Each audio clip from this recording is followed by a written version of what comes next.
अब मैं कुछ आयतें हैं जिनको आपके सामने रखता हूं। ये गैलेक्सी है हमारी, ये लेटरल व्यू है, ये टॉप व्यू है मिल्की वे गैलेक्सी, जिसका हिस्सा है हमारा सोलर सिस्टम। ये उसका स्केच है, एग्जैक्ट पिक्चर नहीं है। इस गैलेक्सी के अगर आप डायमेंशंस देखें तो एक बाजू से दूसरे बाजू 1,00,000 नूरी साल यानी 1,00,000 लाइट ईयर्स का डिफरेंस है, डिस्टेंस है इस हिस्से से उस बाजू तक। लाइट ईयर क्या है? रोशनी 1 सेकंड में तकरीबन 1,86,000 मील या 3,00,000 किलोमीटर चलती है 1 सेकंड में। इसको 60 से मल्टीप्लाई कीजिए, 1 मिनट में रोशनी कितना चली, फिर 60 से मल्टीप्लाई कीजिए 1 घंटे में कितना चली। यहां तक आते ज्यादातर आपके कैलकुलेटर्स कंप्यूटर्स फेल होने लगेंगे क्योंकि फिगर्स बहुत ऊंची चली गई।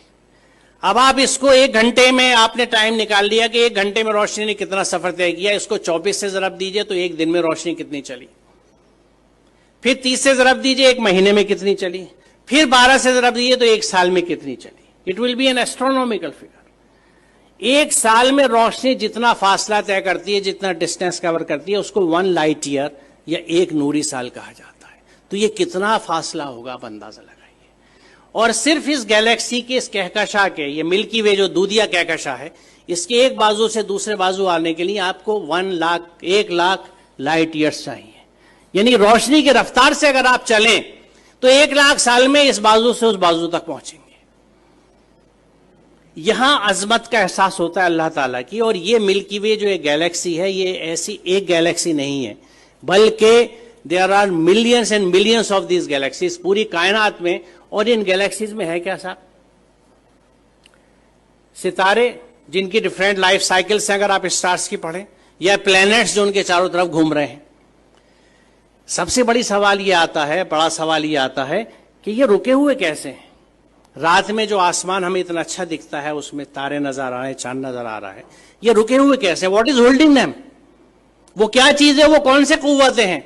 आज हम जानते हैं कि ये इलेक्ट्रोमैग्नेटिक फोर्सेस हैं जिनके बैलेंसिंग से इनको हमने रोक रखा है। It is just phenomenal.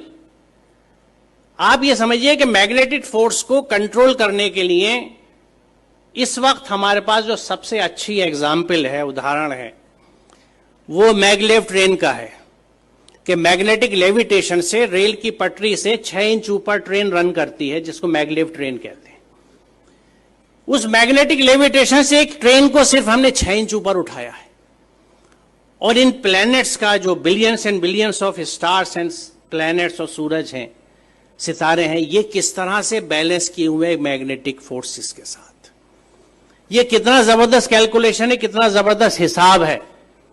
और इसको जब आप समझते हैं और सूरह रहमान की उस आयत को देखते हैं कि बस समा रफा व वज़ल मीज़ान, तो बात समझ में आती है कि उसने आसमान को बुलंद किया और एक तवाजुन कायम कर दिया। तवाजुन की अहमियत की वजाहत है क्योंकि आप इमेजिन कीजिए, मुझे नहीं पता, मैंने बचपन में खेल खेला है, उसका जिक्र मैं हमेशा इस तकरीर में अपनी करता हूं कि मैग्नेट से जब हम लोग छोटे थे तो हमारे पास वो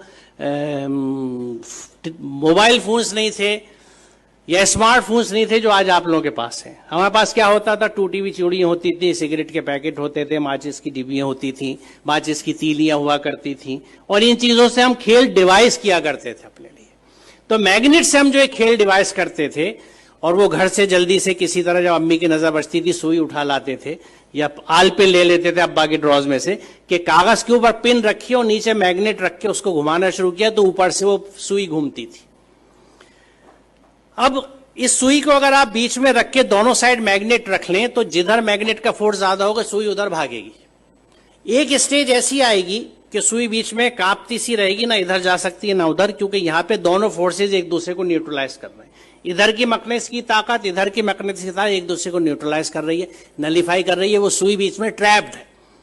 अब आप इसे इमेजिन कीजिए कि अगर आप ऐसे ही 2 मैग्नेट ऊपर नीचे रख लें और उस कागज को निकाल दें तो 4 मैग्नेट के बीच में हैंग कर जाएगी नीडल। बड़ी मेहनत करनी पड़ेगी इसको बीच में हैंग करने के लिए, एक सुई को।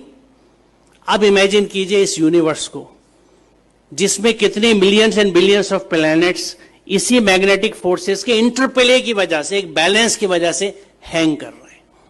जो इसको समझ सकता है वो खालिक की अजमत को समझता है, वो परमात्मा की महात्मा को समझ सकता है, महानता को समझ सकता है, अल्लाह ताला की अजमत को पहचान सकता है।